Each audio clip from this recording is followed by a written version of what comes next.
also is part of like an international agreement around conservation. And so these International Union for the Conservation of Nature have categories which basically says what is the level of management required and what are the objectives of each of those. So you'll see in this, so in the expansion area, we're adding, like, going to do category 2, which is equivalent, like is national park and is equivalent for the conservation parks within the area and the marine park sanctuary zone. So that is really like a higher level of management to protect and preserve the natural condition.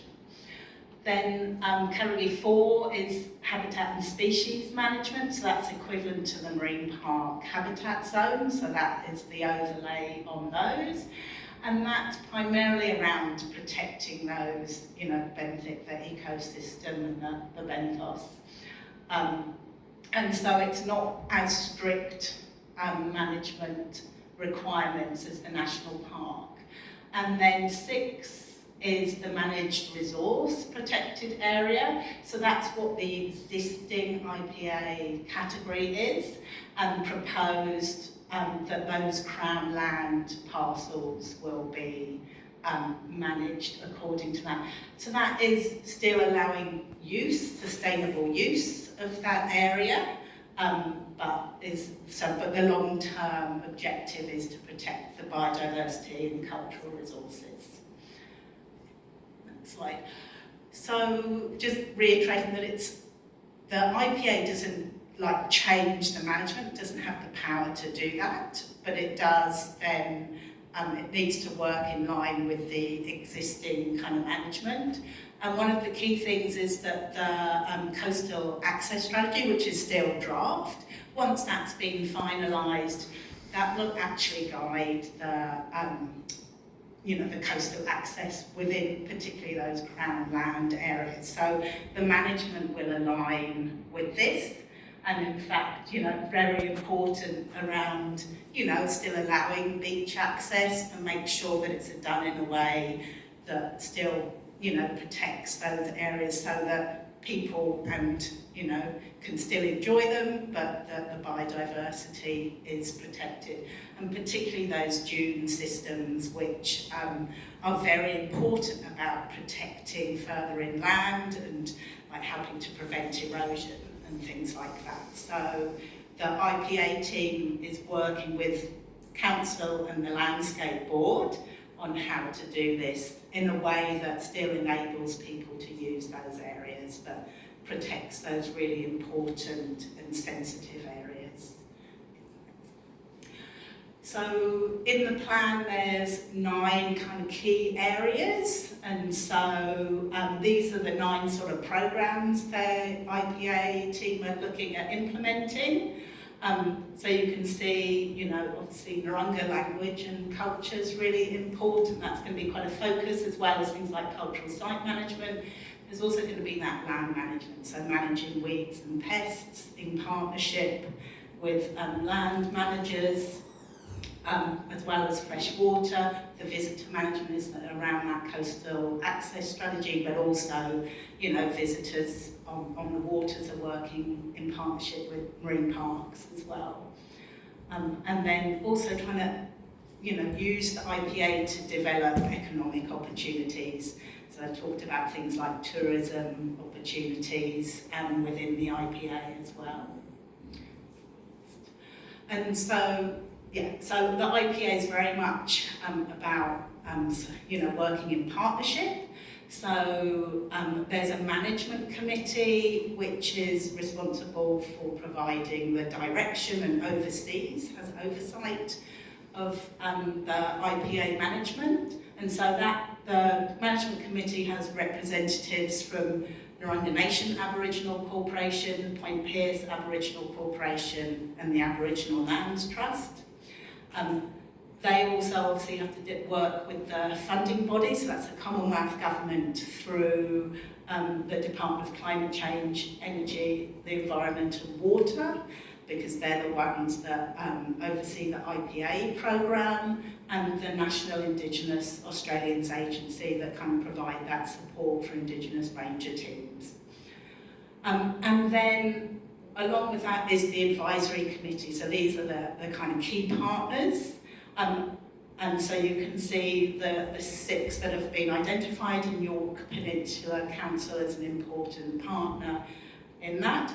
So at the moment, the committee is not it's met a couple of times to support the planning process. So there's been representatives from all of these to help assist in developing the management plan.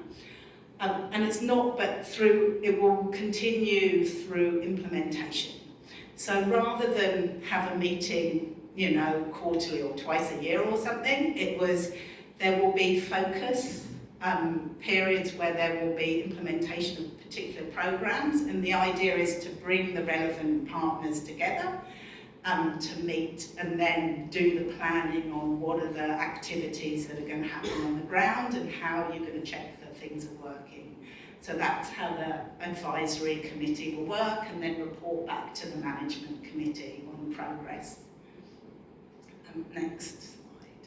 So the next steps is we have a draft plan in place. So this forms part of the consultation with the Yorke Peninsula community, and we have, hopefully you've all seen the stakeholder newsletter, which was sent out quite a long time ago. It's been quite a long process to kind of develop the plan and do consultation. We're also going to talk to the progress associations and and all the government agencies again. So hopefully next month we plan to submit the draft plan of management. So that goes to the Commonwealth Government, so the 2 funding agencies, and they will review it and come back with comments. Then we will need to finalise the plan, and after it's been finalised and all the parties, so the council also will need to send a letter of support that they are happy with the plan of management and what's in it and the boundary and the partnership, so that then it will be dedicated. So we're hoping within the next 10 to 12 months that the IPA will be dedicated. In the meantime, there is work going on, so there are, the rangers in place. I think at the moment there's about 7 rangers who are doing, well, it's across both IPAs, but they're doing work on the ground. Some of them are mostly doing training at the moment because they're new. But they're doing things like the shorebird surveys. They've been helping putting the osprey platforms in, doing some of the monitoring, tree planting, those kind of things. So if you do, I'm happy to take questions now if we've still got time. But also if things come up, probably best to contact Letitia in the first place, and if she can't answer it, she'll pass it on to myself or Ian to respond. Thanks very much. Thanks, Saris. Any questions? Who's up with the body? Good. Well done. Look forward to hearing the progress, Saris. Thanks very much. Thank you.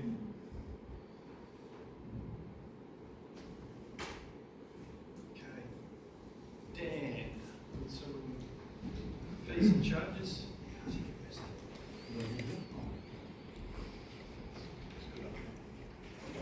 Good evening, everybody. Tonight's just a continuation with the last part of the budget type of workshops. Just a brief 15 to 20 minute chat about fees and charges for 25-26. These will be coming to you ordinary council meeting next month. The purpose of the presentation is just really to give a high level review of significant changes or significant fees. And these are just the fees that are determined by council. There's a significant number of fees that are determined by legislation. Council doesn't have any say in what the level of fees are.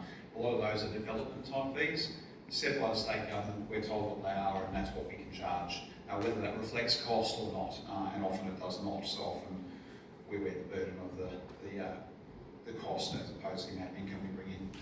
The document in front of you is the document that was uploaded to SharePoint last week, and from a real high level overview, there's no real standout to me in regards to major changes to fees and charges for the year. What I'll do is very quickly is walk us through the categories. Just moving down the list, there's about 15 categories. I've got 15 minutes. So have a look.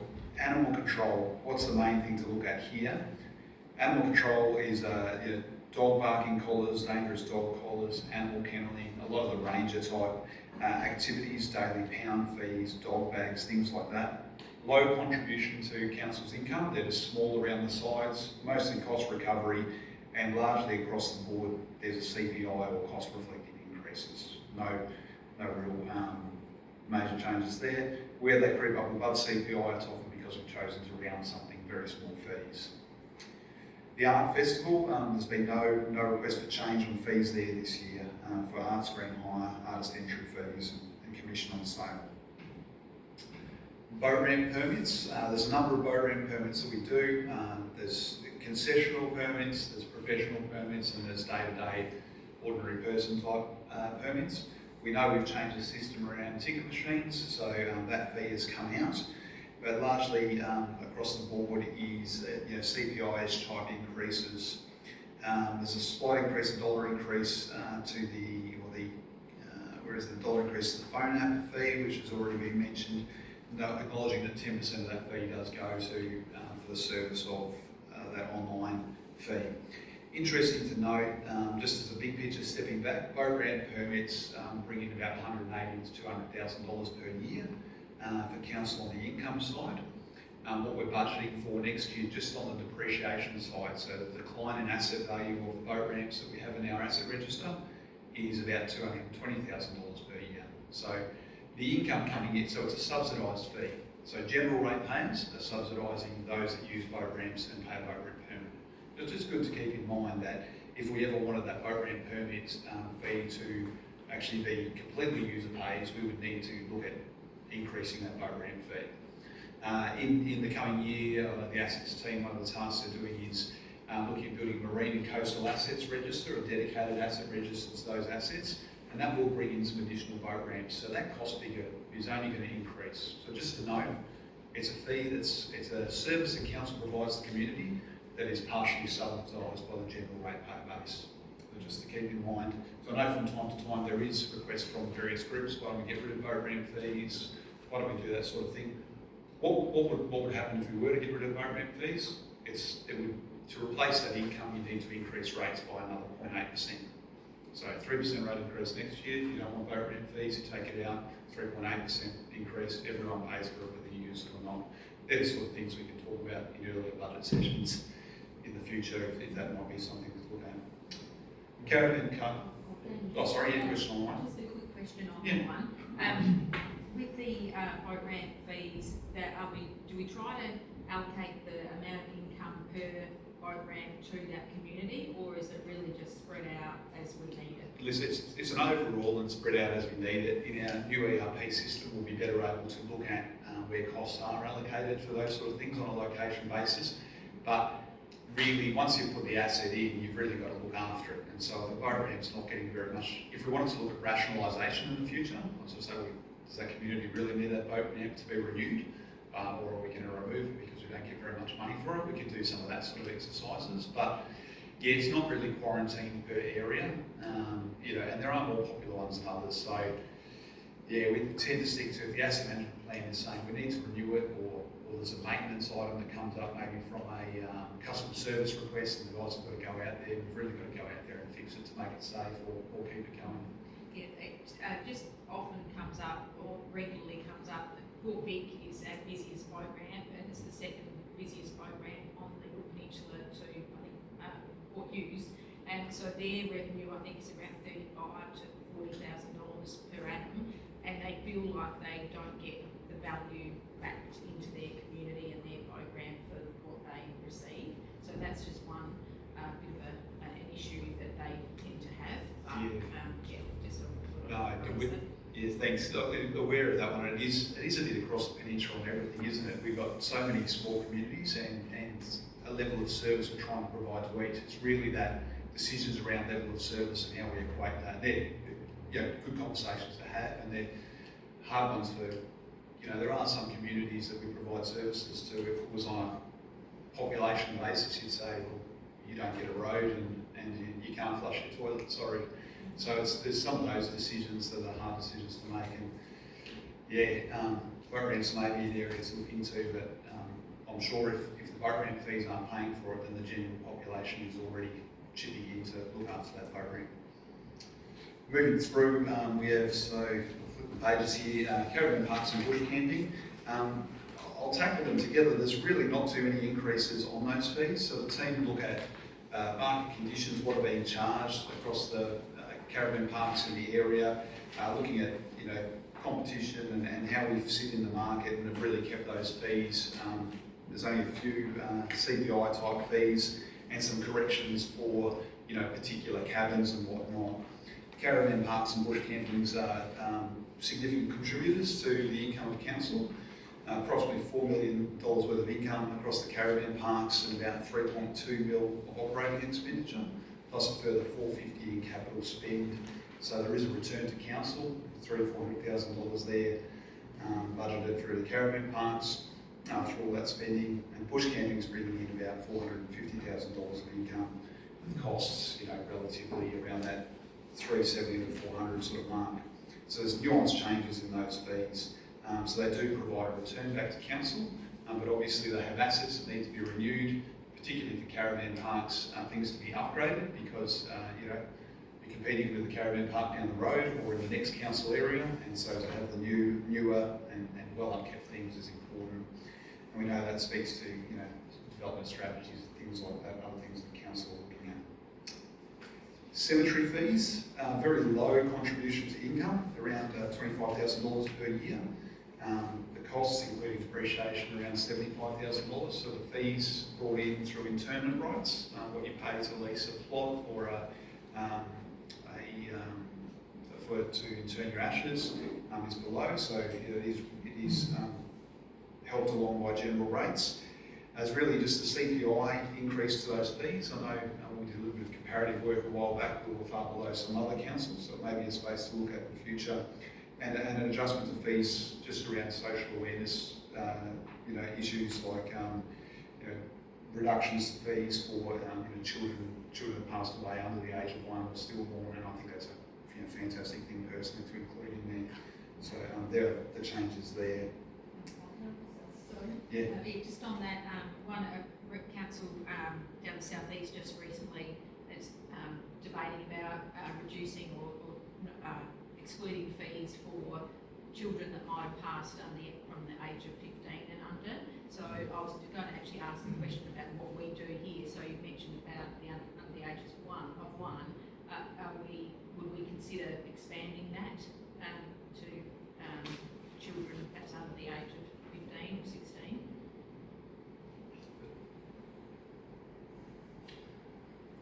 In relation to that one, look, I guess that's completely up to councillors to look into. This particular change, which is an introduction for this year, was on the back of a request that went to all councils, which would have been in regards to the council that you mentioned there from the southeast. A number of councils have reviewed this in recent times. I do recall there was one council which I can't think of the top of my head decided not to go down this path for the issues. I think that was Maricourt, and they've had quite a lot of backlash, and it's coming back to council for their reconsideration. So I can't recall us having a discussion about it at all, but I just thought that was something that we might need to consider if we hadn't already. Renmark Paringa was the first council which was referred to in the request that came through from this parliamentary inquiry that had initially waived the fees, but the fees that they waived were actually, they weren't the internment fees, which we're suggesting here. They're actually in regards to digging the graves themselves,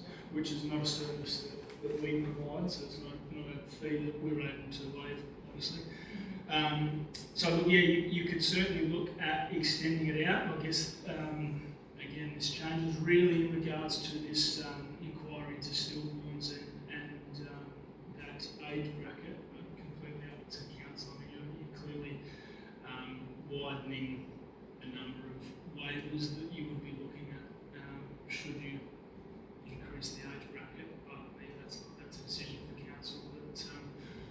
potentially workshop in the future if that's something you want to look at. And we can go through the impacts of what that might look like. If it was something that was a strong view in the room that wanted to flag, we could potentially provide a dual resolution, maybe just pointing out that fee and having the option for 1-year-old and then up to 15-year-old on that fee as something in the report to council. That would be great if it's easy. Is that relatively easy to do? See how far through the process they are, ready for next meeting. But maybe something if it is, I think from an income point of view, and I might be speaking out of turn, I might not, but I don't think income's the question, No. and I don't think it'd be very impactful given that it's $25,000 across the whole lot of age groups, and the death of anyone at any age is not nice, but under 15 years is life ahead of them, certainly. Yeah, and it's the consideration, I guess, for the family and the extraordinary grief that they would be going through at that point in time, and I don't think it would have a massive impact on our finances, but from a moral perspective and compassionate perspective, I think it's something we should consider. We'll look into that. Moving to CWS, so our treatment schemes. Just to know, significant operation for council, 18 sites, approximately $2.2 billion in, $1.8 billion of expenses, $33 billion worth of replacement value of assets, current inbound value of about $19 billion. Price setting for this area is regulated by SCOSA. These are service charges, so these are in the annual business plan already, but they're based on full cost recovery modelling, and they include what's called cost of capital and cost of risks. We use an LGR model to model these fees. We look at cumulative overall under recovery on the scheme. We always tend to be on the under recovery side, and we set the fees there, and we report to SCOSA each year on what they are. So there you can see the fee increases no higher than 5% on those. Council docs, very low contribution to income, CPI increases or no increases to those. That's for some of those things, some of those documents. Most of the documents you can get nowadays downloadable by the website. There are a few you can ask to be printed out and stuff like that. We try as much as possible to give things away for free through the website, but some of those things you never ask for, you do need to pay a fee. A few groups that probably don't need too much discussion about are coming up. So development, developer, environment, expiations, private works and public notifications. It's a list them off like that. Most of these fees are priced on allocation. So when things come in, when developers are looking to do things, they need to sit down and look at what they're doing and what we're actually going to charge them for that sort of work. So it's very cost reflective, depends on the nature of service. Public notification, signage, depending on where the sign's being placed and the cost for that as well. So very little to report of there, change-wise.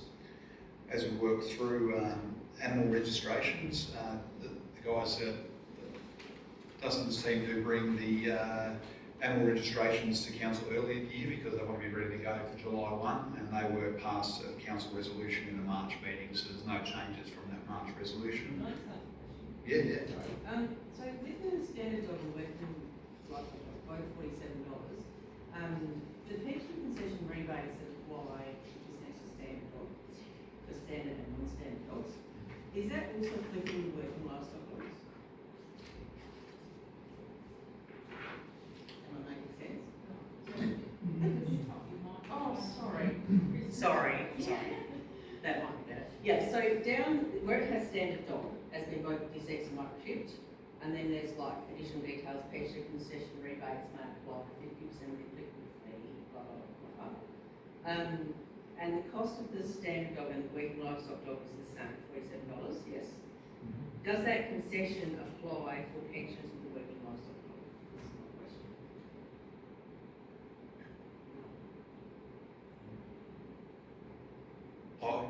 I would have to. Is that, you understand what I'm Yeah, I know what you're saying? saying. So that Yeah. if you've got a working dog, And a but pension. you've got a pensioner card, does that apply? Yeah. The way it reads, it says may apply, doesn't it? The 50% of the applicable May fee apply, but may it says apply. for standard and non-standard dogs, doesn't say for livestock. No, I'm not a ranger, neither is our director. Is this one on notice? Yes, I think we'll have to do that. Notice. Oh, yeah, cool, thank you, yeah. Not a bad question, mate. If it's unclear to you and unclear to us, we might need to make that clear. I don't think it does apply, but I will get that clarified. Yeah, I'm just wondering, because it's the same price, and I know that I know of a few farmers who have working livestock and the pensions. Yeah. Just a question. I'm not suggesting it should or it shouldn't. Just a query. Thank you. Oh, I'm going to go over time. Hall high fees, very quickly. Low contribution, so you consider the asset base, council halls, rented out, leased out to community health, community use. Very small amount of income, about 15 grand per annum. CPI increases here, and some increases to some items to include cost of cleaning. So we've currently been carrying the cost of cleaning after some of these. We're bringing that in, proposing to bring that in. Significant asset base, multi-million dollar replacement value. Halls are one of those things that are on our, and council buildings is large to look at what we do with those in the long run and strategically. But basically, they operate as community service. Just to be mindful of that. Licenses and permits, similarly, a very low level of income. And there, CPI increases except for reserve and public road leases that are just per the existing rate. Waste and recycling transfer stations, operations contracted out to third-party specialists in the area, so we contract out a long-term contract. Gate fees are advised by the contractor in accordance with the contract, and the fees are actually income for the contractor, not for us. We pay for the management of those facilities, and through doing that, don't have to run those operations ourselves. When we move to waste management, we are a bit more closely attuned to, so we're looking at collections, rubbish collections. They form a service charge of council, and also we do stock bins and spare parts for bins that relate to that service. These fees are set relative to the cost to operate the service and provide the equipment, and the fees are basically whatever you collect is to be applied to that service. We calculate with the inclusion of overhead costs and monitor the ongoing track of cumulative results. So there are some years where there may be slight over recovery, there are some years where there will be slight under recovery. Over the long run, we try to make whatever we're collecting and whatever it costs to run the service equal. We're able to keep the fees at the same rates as this year due to a small cumulative over recovery. So that's good news, I suppose, when you're getting your rates noticed. Water supply too, another significant operation of council. Once again, SCOSA regulated, so there's pricing principles to adhere to. Within our broader water supply, we've got 4 townships covered, desalination plant, and our 3 standpipe sites. About $500,000 worth of expenses, about 450 odd, income, 450 odd expenses, close to $6 million replacement value of assets, written down value currently about 4.1. They're all last financial year figures. So we set them through the LJ model once again, for cost recovery, including a cost of capital and a cost of risk. So these things are pretty highly regulated and being an essential service, so they should. And then last but not least, YB Leisure Options Program. These fees are set really out of our hands. NDIS price schedule, we can charge what we can charge based on what the government has told us we can do. And this service has a small but loyal customer base, and it meets a need in our community. I'll be commending these to you through a council report at the next meeting. Any questions? Take my time. Thanks, Dan. Appreciate that. A couple of things to follow up before it comes back. Good. Awesome. Michael, NHBR mapping lab. Well, just, sorry? No, the one on the right. It's like this first workshop. Okay guys, I'm just going to give you an update on the mapping. Obviously, late last year we did the heavy vehicle strategy last year, which resulted ultimately in having our road network applied to various gazettes through the National Heavy Vehicle Regulator. So that process has now basically been completed. So if we go onto the NHVR website, we come up like this, there's website, we go to, we don't need to provide any feedback. Go to road access, go to a national network map, and then we go to the national network map here. So it comes up for all Australia, and obviously we're in South Australia, so we'll click on there. The, I suppose the vehicle that was most popular in the region at the moment is an A-double or 30 metre road train, which comes up, and this will come up for York Peninsula eventually, and we'll see our road map or our road network in there. So every road is meant to be on the Gazette. I've picked up some of our unsealed road networks been missed for some reason, so I'm tidying that up with the NHBR at the moment. But if you click on a road, Gun Club Road, for instance, right here, zoom in on it, it says it's approved with conditions. Basically, the conditions are exactly the same as what we had on our permit system before. This is an unsealed road, so they can travel up to 60 k's per hour, except if it's signposted any differently. And if they damage any road while they're driving around, they need to report it. But that's been applied to all our road network. You see the red ones, same thing. It's been applied, but we've also put a condition, or if we've known through the HCS report, the risk assessment, if there's an issue on that road network, whether it be, I suppose, a poor surface, clay surface, when it get boggy when wet, we put that on there as well. So that is up there, and we will put I suppose, a community advert out through a Facebook webpage, etc., to promote this. I'm sure that I've spoken to a couple of people who were involved in the initial, I suppose, feedback to council. I let them know that this is available now on the Rosebank Gazette, so I'm sure it's starting to filter out in the community that we'll advertise it going forward, and hopefully it's a good news story for our community. So that's it.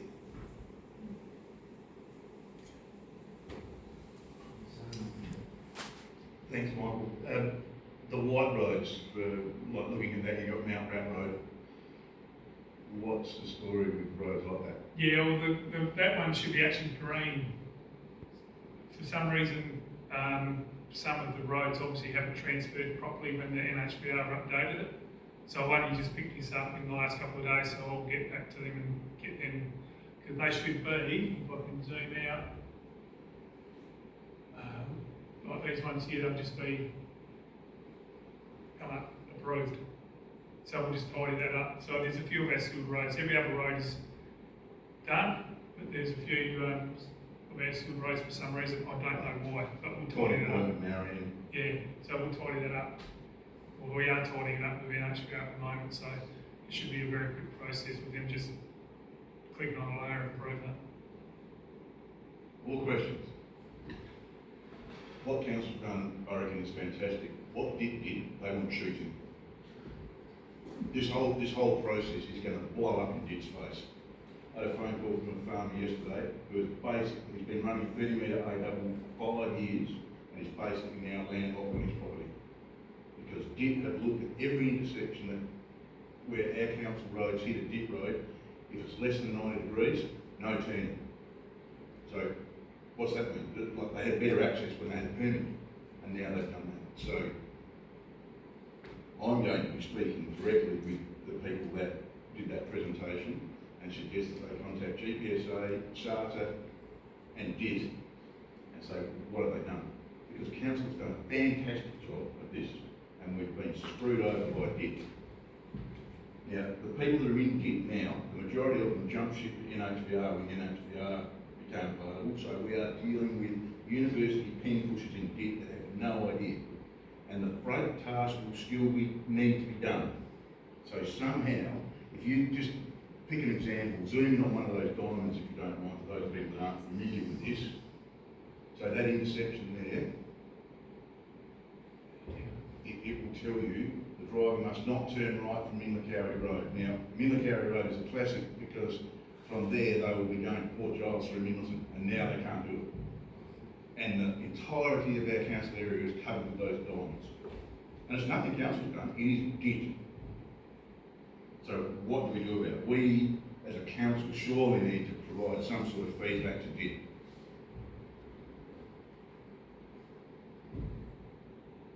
I suppose we can. What do you think, Andre?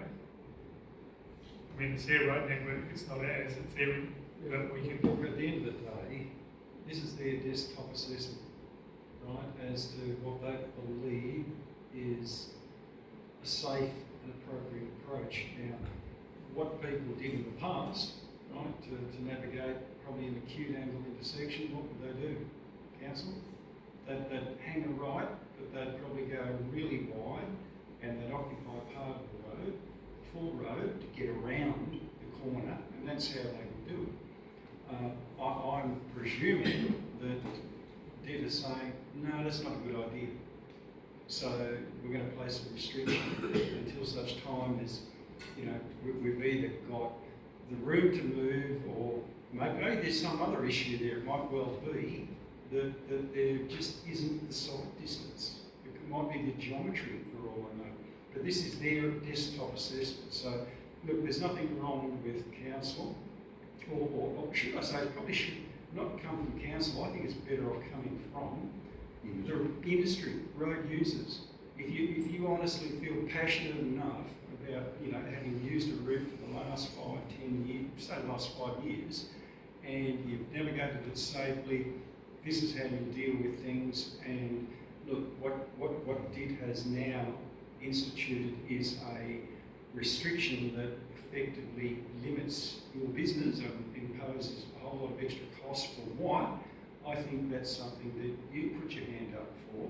And, you know, like, if there's enough, I suppose if there's enough people advocating, then DIT might look at it and say, well, maybe that's something to reconsider. But I don't think it's worth council trying to put its, as in, you know, like the staff, going and redoing what DIT's done to try and convince them to change their mind. I think if they're going to change their mind on anything, it'll come from industry.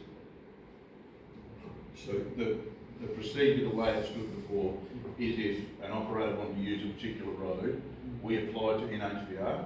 NHBR then sent that, they looked at it, they then sent that request to DIT. DIT did a desktop assessment, Then it went to council for approval. Then it goes back to NHBR and then back to the operator. Now, nothing has changed. In fact, council has overdone their due diligence and provided a fantastic network. And we have been screwed over by DIT again. Nothing has changed except the people feeding the information in the computer. The desktop program hasn't changed. But now that a government department has applied restrictions to an industry that we need in this area. So I think, I agree, that the push needs to come from industry. But I intend to take, because this is only just starting to leak out. I've only had 3 phone calls this week about this, because it's only just hit the platform. It's a restriction. It is absolutely a restriction. But not only do they apply to 30 metre B doubles, if you go back into the legend and convert it to 26 metre B doubles, which we have had since 2008, the same restrictions apply to 26 metre B doubles. So this is what's next, horse and cart. This is ridiculous. But take comfort in the fact that what council has done is just awesome. This is a big issue that needs to be taken to a state level. And the best way to do that, I agree, is through industry representation. But as a council, we need to be supporting those submissions to industry. My view.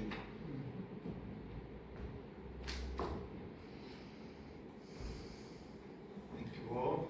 Tanya? Yeah, just on the back of Scott's comments, if people are applying for a permit and then they go to NHBR, does it actually come back to council for a review before it goes back again? Like, so do we have the opportunity to override NHBR? The permit system no longer exists. Right. Now that is a gazetted NHBR controlled map, so it's done away with permits. So those people that applied for permits 2 weeks ago and paid their funds, which we have to do by law, they're now null and void because it's on here. The whole system is now live. It's an awesome system. It's just that we have been hit with restrictions by DIT on a platform that should be really simple, Yeah. and they've imposed some impossible restrictions. So is there an override for those restrictions? Like there's no opportunity to apply for a turning right, like a special permit to turn right, whatever. So, Then it becomes a permit system. It's a bit like shifting the good, the bad, and the ugly. If you want to cart a wind turbine down the coast road, or a Sharman's carting silo on your peninsula, they need to get a permit for carting something good, bad, and the ugly. What this system does is it allows a standard configuration vehicle to operate within guidelines, within a framework that council has control of. Like council can shut a particular road because they're doing roadworks, or the water mains burst on the road, whatever, and they can do that live. It's an awesome system, but DIT have just messed with this horribly. so who's going to police the turning right? Like what's going to happen when the Stakeholder. train? Yes. Because it's a gazetted route. So now, the council don't have to worry about it, because it's a safe old issue. So they're going to be pretty busy finding people turning right. I don't know. It seems I don't know. Is there something we can do to appeal to this position? Like, It's, we've assessed our road network, and we've put their conditions, relevant conditions on there, and obviously it's a state road, it's them, they manage that. So it's up to them. And I'll probably agree with this, Scott, I think, and Andre, probably get your group that initially organised the, I suppose, most feedback, get them to start lobbying DIT. What are the state? Take comfort in the fact that I think council's done an awesome job of this. I mean, those of you that know that this has been a project of mine for about 8 years, and I think council has finally done exactly what's required. So you should be really congratulated for the work you put into it, because I think it's fantastic. It's just, we were screwed over at the finishing line. If I can just say, just be careful in the industry response that you don't overplay the effect of this, because if you look at what we had before, right, all of the intersections with the road, with the DIT network, there were no restrictions, right? So, but in all practical terms, like if you looked at, say you were a haulier or a freighter that was coming out of Butlers Road to turn onto Spencer Highway, right? I've heard plenty of dialogue from carriers who say, no, we just don't do that. We go down the road, on the YPC network, and we turn onto the highway at Spices, because there's sight distance there. It's relatively flat. You're not looking to try and turn up a hill, right? Go up, because basically where Butlers Road intersects, you've got problems with sight distance sort of coming over a hill towards Milton, and the other direction, it's an issue with just the time to accelerate, etc. So look, the industry, I'm sure, knows what intersections you would have these sort of restrictions on ordinarily, and they were self-policing. Fantastic example, Andre. But DIT have not put a restriction on Butler Road, Spencer Road. Because they're idiots. They are idiots.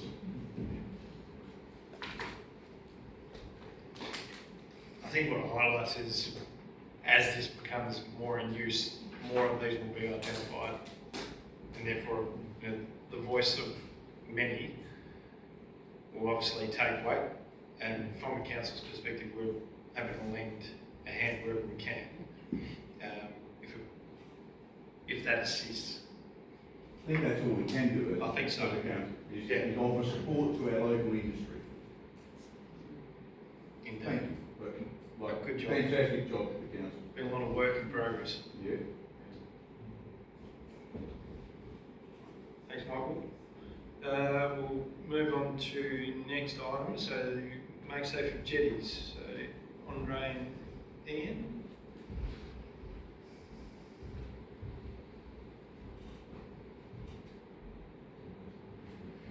Good evening, everybody.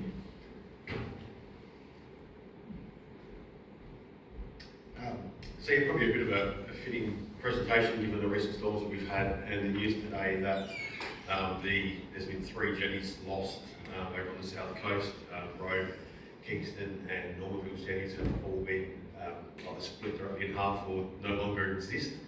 So this is something that Andre and myself have been looking at. We have 11 jetties and 1 wharf under our care and control, which is a lot of maintenance issues and also potentially a lot of risks. So everyone's aware that these jetties are quite old. We have WASCAM inspections done every 4 or 5 years of them. So we've got a couple of options with our jetties. We've got a belts and braces approach. This is just an example from a proposed make safe temporary works at the Edithburgh jetty. Fairly extensive engineering works required. It's cost prohibitive. Again, it's only temporary works. You'd be spending, tens of thousands of dollars just for this small one here. So the options are we can engineer it or we can eliminate. So that's exclusions, not eliminate. So put up safety zones and to exclude people out from this area, which is what's actually happened at Edithburgh at the moment. We've got some fencing around it, preventing people from getting to the damaged area.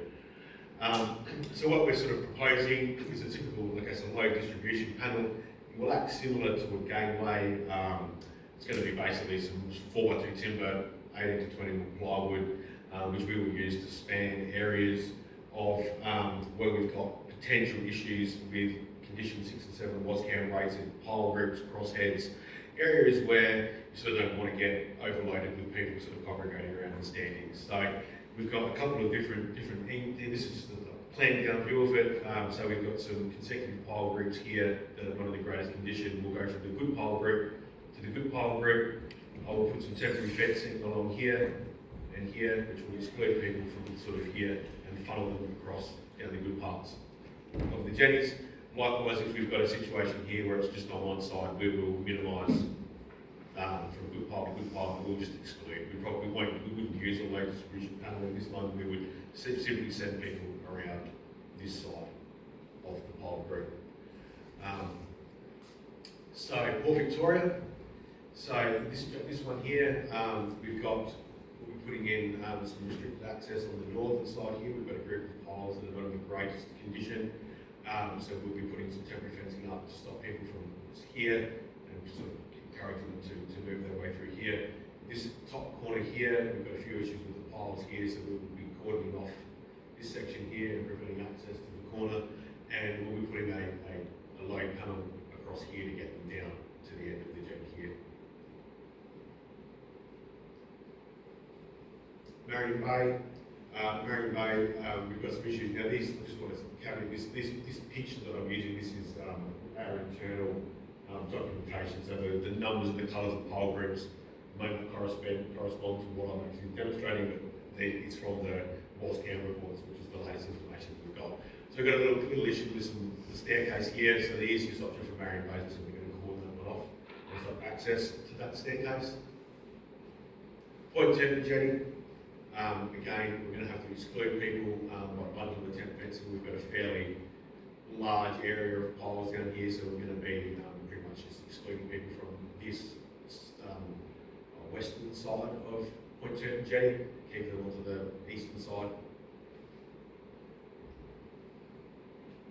Stanford jetty, we're going to have some gangways with low planks, 3 of them in these locations, straight down the middle, and then off to the side. So we'll be looking at part of the reason behind doing that temporary works was if we're looking at gangways, a gangway is $50,000 to $60,000 each, and so you'd be looking at $180,000 worth of just gangways on the Stanford jetty, for example, if you were to go down that. So we believe that using the temporary restriction methods is going to at least reduce the risk people can possibly experience on these jetties. Way. Same thing, there'll be a little section down at the start of it, and down here we'll have some gateways and cordoning off people. We'll just put some pole groups here, and here this is just localised 2 pole groups here, so that won't be terribly big. Port Rickaby is really at the start of the jetty, so we'll have a gateway start for the first 7 or 8 pole groups, and then from there people can have free access to the jetty. So we're going to get onto these works early into the new financial year.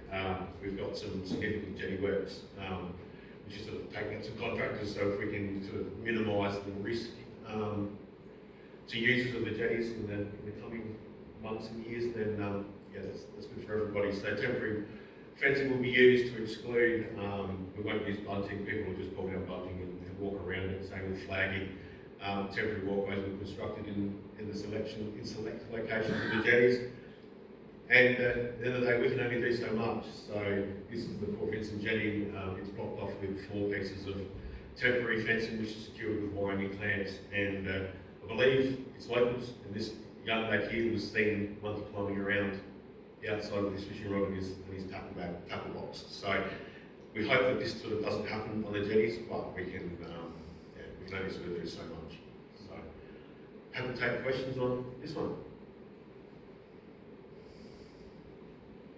Thanks, Ian. I'm sure I've got a few. Are we likely to get any help from the state government on these temporary measures? No.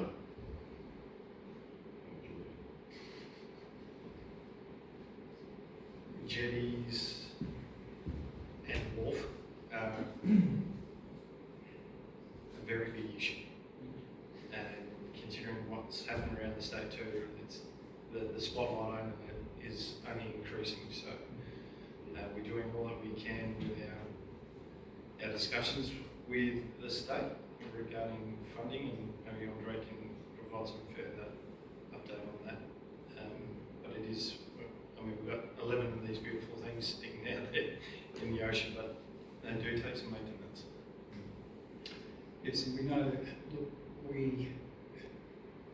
we haven't had anywhere near the amount of money that would be needed to properly maintain them. We know from WASCAM studies that are now close to 2 years old, what the condition was 2 years ago. So, you know, we're really faced with a choice of how do we, if we're going to keep these things for a bit longer, how do we still allow access and mitigate the risk? Now, you know, we've chosen to go down the path of trying to keep the weight off the areas that are potentially problematic and spread the loads as need be. That is a prudent, I suppose, risk management approach. So we're trying to do things for as little dollars as we possibly can to keep the level of service, potential level of service up to the community. But really, at the end of the day too, we need the community to cooperate with us. If people are going, if we see wholesale this sort of business occurring out there, our due diligence would require us to just shut the jetty and close it off, because it's not worth having something, you know, collapse, and then people are, you know, you're trying to deal with public liability claims and you've got death or injury involved.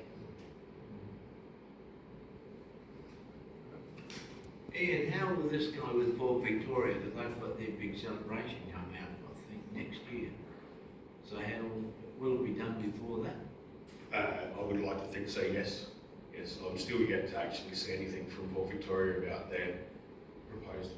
I believe it's being designed at the moment, but yeah, I haven't had any further feedback. I touched base with Greg several weeks ago, but yeah, I haven't had an update yet. Thanks.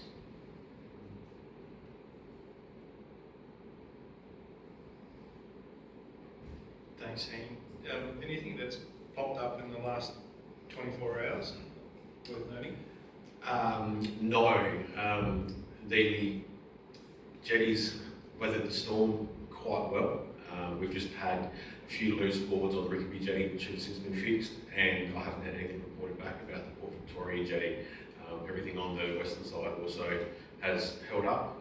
We've just had more existing damage exacerbated, I guess, to a few of the roads and assets that have been already impacted by erosion. So, but yeah, I've no doubt there'll probably be bits and pieces that will come back through in the next couple of days. Okay.